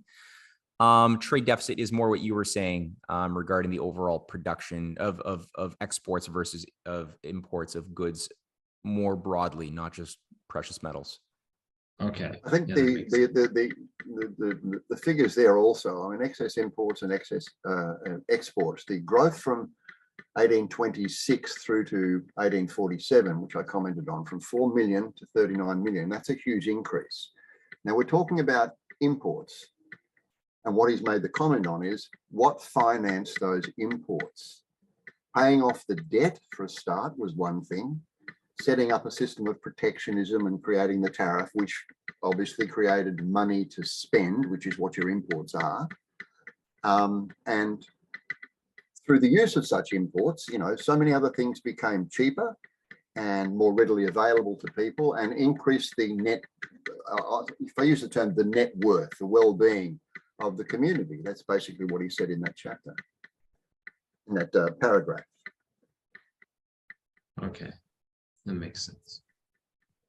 I mean, in 1828, there was enacted the first tariff tending directly to the promotion of associations throughout the country, and its effects exhibited themselves in excess imports of the precious metals, averaging 4 million a year, notwithstanding the discharge in that period of the whole of the national debt that had been held in Europe, amounting to many millions. Mm-hmm. Now, Matthew, I've heard you talk about the fact that, I mean, it's all well and good to get rid of the national debt. What do you do with the wealth that you then accumulate? You're not paying interest on debt anymore. So what happens next? There was an opportunity then to really, really expand. The whole idea of national railways, etc., was part of the discussion, but it wasn't allowed to happen. And, fifth columns, etc., etc., etc. America did certainly expand enormously post that period, but could have expanded so much more if there hadn't been those fifth columns. Yeah. Yeah, exactly. I mean, exactly. The two Americas really, that the whole idea really comes to play after they paid off their national debt. When they were in a position to do something absolutely profound for the entire world, which is what it would have been, and I've heard you argue that many times, and it just simply was fought tooth and nail by the bad side of the two Americas. Yeah, exactly. Yeah, too many people wanted to simplify it as all good or all bad, and it's like, no, you had both coexisting. You had leaps in progress like we'd never seen during that period, but it could have been so much better, so much better. And you also had the pulling of the slave power and the free trade system in the South, especially, that was pulling everything down like an anchor into a dependency on manual, forced slave labor for exports to British industrial powers that had control of the manufacturing of textiles, because the slave South didn't want that. They just wanted to export raw material. So it could have been so much better. And yeah, it's good to have both in mind. And that's the example. And it could have been so much worse. Yeah, it could have been so much worse. It was good, but as you say, it could have been so much better. And precisely the opposite too. It could have been worse. Yeah. Okay, the first few years of the Compromise Tariff of 1833 profited largely by the prosperity caused by the Act of 1828, and the reductions under it were then so small that its operation was but slightly felt. In those years too, there was contracted a considerable foreign debt, stopping the export of specie and producing an excess import averaging more than 8 million a year. Prosperity seemed to exist, but it was of the same description that has marked the last few years, during which the value of all property has depended entirely upon the power to contract debts abroad, thus placing the nation more completely under the control of its distant creditors. Mm-hmm. Around about this time, I'm going to suggest somebody else do some reading. My throat's starting to get a little bit touchy. I've actually got a little lozenge here that I want to suck on for a while, which is going to make it impossible for me. Declan, you want to go for it? Yeah, fine. Oh. Thanks, Declan. All right. As I said, I'm coming off a bout of COVID, folks. Okay. Good. All right. So, in the succeeding years, the compromise became more fully operative. There's a footnote there. I don't know if you want to look at that now. 1/10 of the excess over 20% was reduced in December 1833, another 10th in 1835, a third in 1837, and a fourth in 1839. The remaining excess of duties being then equally divided into two parts to be reduced in 1841 and 1842. Okay, it's the reduction of the import tariffs that were occurring during that time. I got you. Okay. So, in the succeeding years, the compromise became more fully operative. Furnaces and factories were closed, with constantly increasing necessity for looking abroad for the performance of all exchanges, and corresponding necessity for remitting money to pay the balance due on the purchases of previous years. Nevertheless, the annual specie export averaged little more than $2 million. But if to this be added the consumption of only $3 million a year, we have a reduction of $20 million, the consequences of which were seen in almost total suspension of commerce. The whole country was in a state of ruin. Laborers were everywhere out of employment, and being still consumers, while producing nothing, the power of accumulation ceased almost to exist. Debtors being everywhere at the mercy of creditors, sales of real estate were chiefly accomplished by help of sheriffs, whose employments were then more productive than they had been from the days of the Constitution. And you know who's the president during this time that he's describing of decay and enslavement of society? Andrew Jackson? Yeah, exactly. Yeah. Jackson immediately undid all the American system policies, declared war on the national bank, made everything open to international speculators. And that's exactly the statistics that he's going through, is the reduction of everything good, resulting in the re-enslavement of the USA. Yeah, he was a rules cutter, one of those that conservatives like now. They're Great American hero. Yeah, Old Hickory. Yeah. Exactly. It's a cult. All right. The change in the value of labor consequent upon the stoppage of the circulation that followed this trivial export of the precious metals cannot be placed at less than 500 million a year. Wages were low, even where employment could be obtained, but a large portion of the labor power of the country was totally wasted, and the demand for metal power diminished even more rapidly than that of physical exertion. In the prices of land, houses, machinery of all kinds, and other similar property, the reduction counted by thousands of millions of dollars.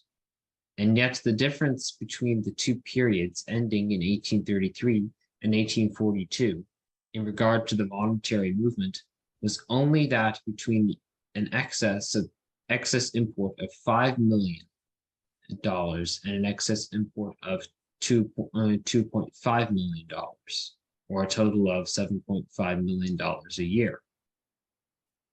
No one who studies these facts can fail to be struck with the wonderful power over the fortunes and conditions of men exerted by the metals provided by the Creator for the furthering of the work of association among mankind. That's an interesting one. With the small excess of imports in the first period, there was a steady tendency towards. Sorry. There's this steady tendency towards equality of condition among the poor and the rich, the debtor and the creditor, whereas the slight excess of export in the second one, there was a daily increasing tendency towards inequality, the poor laborer and the debtor passing steadily more under the control of the rich employer and the wealthy creditor. Of all the machinery furnished for the use of man, there is none so equalizing in its tendency as that known by the name of money. And yet economists would have the world believe that the agreeable feeling which everyone attends a knowledge, which everywhere attends a knowledge that it is flowing in, is evidence of ignorance. Any reference to the question of the favorable or unfavorable balance of trade being beneath the dignity of men who feel that they are following the footsteps of Hume and Smith. It would, however, be as difficult to find a single prosperous country that is not, from year to year, making itself a better customer to the gold-producing countries, as it would be to find one that is not becoming a better customer to those who produce silk or cotton. To an improving customer, there must be in its favor a steadily increasing balance of trade to be settled by payment in the commodity for whose production the country is fitted, whether that be cloth or tobacco, silver or gold. The condition of the nation at the date of the passage of Again, the just Act very of- quick. I just like the yeah. fact that he's not just keeping it stuck simply on one thing, but like it's reminiscent of what we see coming out of the Eurasian process right now, with the idea of that basket of currencies that are that you're going to have a new type of economic system premised around a variety of commodities, not just one commodity, not just gold, not just silver, but wheat, finished goods, a whole variety of things, up to 20, because not every country has access to gold mines or silver mines or other things, right? But you want to be able to have relative metrics of real value that accommodate a variety of participating nations. And the fact that he threw in there tobacco, it could be tobacco, it could be cloth, it could be silver, it could be gold. Just make it real and make it something that has value that you can then build on. Don't just make it don't build your castle on sand, right? Of just speculation or something, or debts that are unpayable. Yeah, that's what our monetary system seems to be built on right now. It's like Yeah. debts of other countries. Mm-hmm. Yeah, exactly. Yeah. And it's not like you don't want debt. Like, debt could play a positive role, as Carey's even saying. And, debt could be a good thing if the debt is premised on certain principles. Like, you could take out a good kind of debt to build something that is real and of high value that extinguishes the debt when whatever it is that you're building is built, right? Because you've created abundance now that can both extinguish the debt and also have free energy, more abundance that could then be reinvested into the system, into the R&D, into everything else. That's a good debt. And then there's the bad debt that we live under today. Mm-hmm. Well, you even look at on a personal level, buying a house, and if you have a good house and you have a mortgage on it, that might be a good investment. Might be. Depending on the market. Yeah, or like have sending your money kid in to your house. school. Yeah, like It- sending your kid to a good education might cost you a few bucks, but you know, it's better. Hopefully, you got a good society that has a good quality education system where that Yeah. knowledge is going to be, you know, is going to have a higher value kid that can produce way more qualitative ideas and value in society afterwards, and it'll pay itself off and then some. Or maybe you just save money and come to the Wednesday readings of Rising Tide. Or just do that. Yeah. Yeah. It all All right. depends who owns the debt creating currency. Exactly. You know, Yeah. the government could do that easily. Yeah. But we have given that power to the users, Exactly. and we can That's never it. extricate ourselves from that. Never. You know, Well, people aren't trying very hard nowadays, but Oh, that's the key. That's everything. as Yeah. long as that Never, system never say never. No, I'm Never- saying as long as that system remains in place, you can never extricate yourself from it. Yes, So yes. therefore, you have to remove that system. exactly. Exactly. And we might yet see that. Amen. Hopefully. Yeah, amen. Amen. Yeah. All right. All right. Onward. The condition of the nation at the date of the passage of the Act of 1842 was humiliating in the extreme. The Treasury, unable to obtain at home the means required for administering the government, even on the most economical scale, had failed in all its efforts to negotiate a loan at 6%, even in the same foreign markets in which it had but recently paid off at par a debt bearing an interest of only 3%. Many of the states, and some even of the oldest of them, had been forced to suspend the payment of interest on their debts. The banks, to a great extent, were in a state of suspension, and those which professed to redeem their notes found their business greatly restricted by the increasing demand for coin to go abroad. The use of either gold or silver as currency had almost altogether ceased. The federal government, but recently so rich, was driven to the use of inconvertible paper money in all its transactions with the people. Of merchants, a large portion had become bankrupt, factories and furnaces being closed, hundreds of thousands of persons were totally unemployed. Commerce had scarcely an existence. Those who could not sell their own labor being unable, the consumers had scarcely any existence. Those who could not sell their own labor being unable to purchase of others. Nevertheless, deep as was the abyss into which the nation had plunged, so magical was the effect the adoption of a system that had turned the balance of trade in its favor, that scarcely had the Act of August 1842 become a law when the government found that it could have all its wants supplied at home. Mills, factories, and furnaces, long closed, were again opened. Labor came again into demand, and before the close of the third year, prosperity almost universally reigned. States recommended a payment of interest on their debts.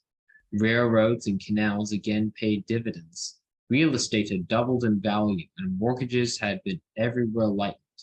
And yet the total net import of specie in the first 4 of the year was but 17 million, or 4.25 million per annum.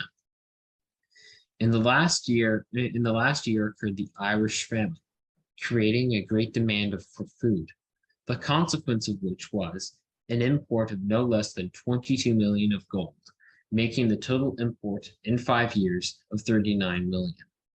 Deducting from this but 4 million per annum for consumption, it leaves an annual increase for the purpose of circulation less than $5 million. And yet the difference in prices of labor and land in 1847 as compared with 1842 would be lowly estimated if placed at only 2 billion. This is interesting. I just Googled that because I was like, who's the president in 1842? And sure enough, this is John Tyler, who was the vice president of Harrison, who was killed in 1841, right after just was it 30 days, or I think 30 days. You're breaking up. What's that? Who said that? Okay. You were breaking up. Oh, I was breaking up? Okay. No, I was just saying. Not here, one. Oh, okay, good. So yeah, I mean, it was, and John Tyler and Harrison were Whigs. This is the precursor to the Republican Party of Lincoln in 1856 that was set up, and this is the party of the American system of John Quincy Adams, of Lincoln. So it's good to keep that in mind as well, right? What are the political dynamics? Even though Harrison wasn't able to activate the Third National Bank the way he wanted to, there was still this restoration of the protective tariff, the scrapping of British free trade, the restoration of internal investments into rail and infrastructure. So that's, and you can see the economic metrics producing such affluence really quickly that healed, 12, 13 years of self-induced decay. It's very, very striking. And that's a lesson for today too. Exactly. Totally. All right. I'm actually kind of curious, Matt, about your opinion on like the Irish and the Irish Easter Revolution and stuff like that, the Easter Revolt and stuff like that. But it's probably beyond the scope of this video right now. We'll have a conversation about that soon. Yeah. All right. With 1847, however, there came another change of policy, the nation being again called upon to try the system under which it had been prostrated in 1840 to 42. The doctrines of Hume and Smith, in reference to the balance of trade, were again adopted as those by which a government was to be directed in its movements. Protection being then repudiated, the consequences were speedily seen in the fact that within 3 years, factories and furnaces were again closed, labor was seeking demand, and gold was flowing out even more rapidly than it had come in under the tariff of 1842. The excess export of those 3 years amounted to 14 million. And if to this be added 15 million for consumption, you have to scroll down. Sorry. Yeah. I was on Wikipedia. Sorry. Yeah. It follows that the reduction was equal to the total increase under the previous system. Circulation was everywhere being suspended, and a crisis was close at hand when, fortunately for the advocates of the existing system, the gold deposits of California were brought to light on the 49ers. Yeah. Fortuitous. 1949, 47 to 49. Yeah, I think that's the period we're talking about. I just know, the football team. Yeah. San Francisco 49ers. Exactly. Well, and this is Polk, right? James Polk, who was a mixed bag, but definitely a failure on economics. Probably a British asset. Not too sure. But that's when they found the gold, in California. All right. In the year 1850 to 51, the quantity received from that source was more than 40 million, of which nearly $20 million was retained at home. The consequence was speedily seen as a reduction of the rate of interest and a reestablishment of commerce. In the following year, $37 million were exported, leaving perhaps $8 million or $10 million, which added to that retained in 1851, made an addition to the currency of probably $30 million, producing universal life in motion. It's amazing. Like if the gold rush, if the gold deposits had not been discovered in California, looking at the rate of decay of the United States from 1847, the U.S. probably would have been destroyed. like that gave it a lifeline to eke it out a little bit longer. But it's amazing. Like if that hadn't been done and there was no Lincoln in power, would have gone sour pretty fast. Which is why I use the word fortuitous. Yeah. In 1852 to 53, there was still a slight increase. The 2 years following, the export was $97 million. And if to this were added a domestic consumption that probably was but little short of $20 million, we obtain a total amount withdrawn exceeding the receipt from all the world. Looking now to the Union east of the Rocky Mountains, east of the Rocky Mountains, it may well be doubted if the effective addition to the stock of the precious metals remaining in the form of coin much exceeds $1 per head of the population. Do you want to look that up? Sure. Yeah, it says here, big one. Holy shit. In the last Treasury report of 1856, the addition to the stock of the precious metals in the last few years is estimated at more than $100 million and possibly even $150 million. Small allowance is there, however, made for consumption in the arts that must, in the last 5 years, have absorbed at least 50 of those millions. None is made for the fact that $20 million are always kept in the Treasury vaults and, while there, are as useless as would be a similar weight of pebble stones. Much advantage is claimed to have resulted from increasing the difficulty of transferring the property in money by compelling individuals to carry gold in their pockets when, if the law permitted, they would prefer to carry banknotes. No allowance is made for a land system that compels millions of dollars in gold to be transported from one part of the country to another at great cost and risk when drafts would be used, were it not that it is the object of the federal government, as far as possible, to destroy the utility of the precious metals by promoting their transportation and thus preventing their circulation. From the day when free trade was inaugurated as the policy of the dominant party of the country, there has been almost an unceasing war against credit. And the result is seen in the fact that it requires $200 million of gold and silver to carry on a smaller amount of commerce than would, under a sound system, be transacted by the help of less than $100 million, and with a steadiness and regularity that are now quite unknown.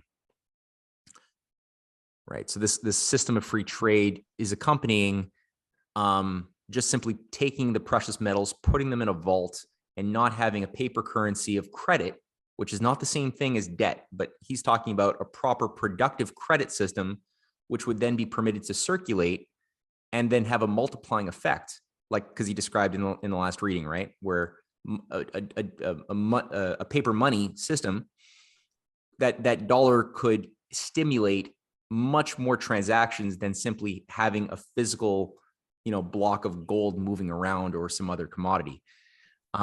That's all being prevented in this system where everyone's just worshiping the metals, or they're worshiping the money, but they're not having a sense of the what gives these things value. Oops. Exactly what the BRICS nations are trying to do. Yep. I lost my spot. Do you know where we were? Oh, there we are. Okay. Yeah, we're at the star. Yep. It may amount to $30 million or $35 million. Is as small as is that sum, it would have produced a great effect in promoting rapidity of circulation, had it not been that simultaneously therewith the indebtedness to foreign countries had so much increased as to require, for the payment of interest alone, an annual remittance equal to the whole export of food to all the world, producing doubt and general distrust, causing an extensive hoarding of money and palsying the movements of commerce.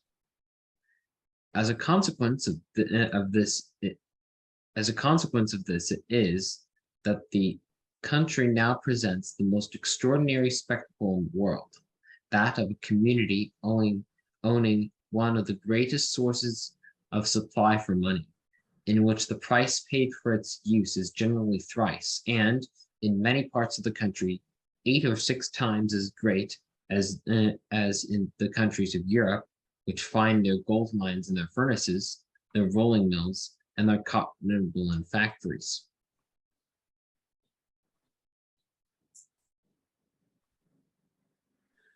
Our policy has, with slight exceptions, looked steadily towards keeping down the prices of the rude products of the earth, and thus facilitating their export, and the precious metals always follow in their train. The result is seen in the general exhaustion of the soil, in the fact that agriculture makes but little progress, in the diminished yield of the land, and in the steady decline of the price of tobacco, flour, cotton, and other rude products of the earth. Taking the averages of the several decades since 1810, the export prices of flour have been as follows. And so yeah, from 1820 to 1853, he's got it going from $10 for I don't know how much flour down to $6 in 1830 to $6.78 to in 1840, and all the way down to $4.24 in 1853. So their tendency has been overall to decrease in price. Better than 50% reduction in 30 years. Mm-hmm. This last being probably the lowest price at which it has been sold since the arrival of Heinrich Hudson to your harbor. The prices above given, I pray you to recollect, are those furnished in the recent Treasury reports. Precisely similar to this have been the facts that are transpiring in relation to cotton and tobacco, of the former of which the planter was giving, in 1852, little short of £5 for the same quantity of gold and silver that 7 and 30 years before he obtained for 1. The power to command the services of the precious metals grows with the growth of the power of association and combination. The policy of the Union is hostile to association, and hence it is that our products fall in price, while all the metals remain so dear. That is the course towards barbarism. You will probably be disposed to say that prices are now very high, and that if such prices are to ensure prosperity, it is certainly within our reach. Such would be the case were it not for the causes to which they are due, great deficiency in the quantity produced. 20 years since, we had similar prices, and for the same reason, all the energies of the country having then been given, as now the case, to the creation of food and cotton producing machinery, and not to the production of either food or cotton. Those high prices were, however, only the precursors of the ruinously low ones of 1841 and 42. Now I'm thinking here to myself, we're on page 19 of 27, and it's 10:12 p.m. in Montreal time. So it might be a good place. I think, this would be a good place to stop the reading, and then we'll have one more reading to finish this essay next week. I don't know how easy it would be to summarize what we read, but would somebody like to still handle the essentials, not every detail, but the essential key points for somebody who, let's say, might not have read the first 2 readings? Somebody want to do that? Jonathan, you're off the hook. I was about to nominate Jonathan because he did such a good job last time. Far better than I would be able to do. If you don't get anyone, I'll do it, Matt. No problem. Oh, bold. Yeah. All right, cool. Yeah, you're going to be the group secretary, Jonathan. As I said, your initial outline today was very, very good. So It was very good. Yeah, I vote for Jonathan too. All right, Jonathan, you're hired. And I know Declan's working on an essay on free trade and why it's poison. So we want to see that essay, Declan, when it's done. Please send that out. Yes. Yeah, I'll probably post it on my Substack at some point. That would be good. That would be very good. Cool. Wow, excellent. Yeah. Good. Great. So, I mean, I think that you could see the timelessness, right, of Carey's mind and critique, and how this is not an 1850s debate. This is as applicable then as it is now. I should say it is as applicable now as it was then, but whatever, you get the idea. And we're definitely, I think that Putin, Sergei Glaziev, leading figures in China are very much in tune with the way of thinking, the modality of thought of Henry C. Carey and his understanding of value. You could see it very clearly with the focus on really creating a manufacturing, basically a full spectrum economic base, and their idea of how they relate the monetary system, which is increasingly being brought online with precious metals and commodities. Very solid stuff. So this is going to set the stage. Either we're going to read Henry C. Carey's Unity of Law, some selections from that book, or we'll read something by LaRouche that I really want to read. Either way, we're going to get into some really, really meaty ideas. We're going to keep this up. But next week will be part 3 and the final part of On Money. So everyone, All right. Look forward to it. Good all job. right, good night. Good night. Good night. Thank you very much.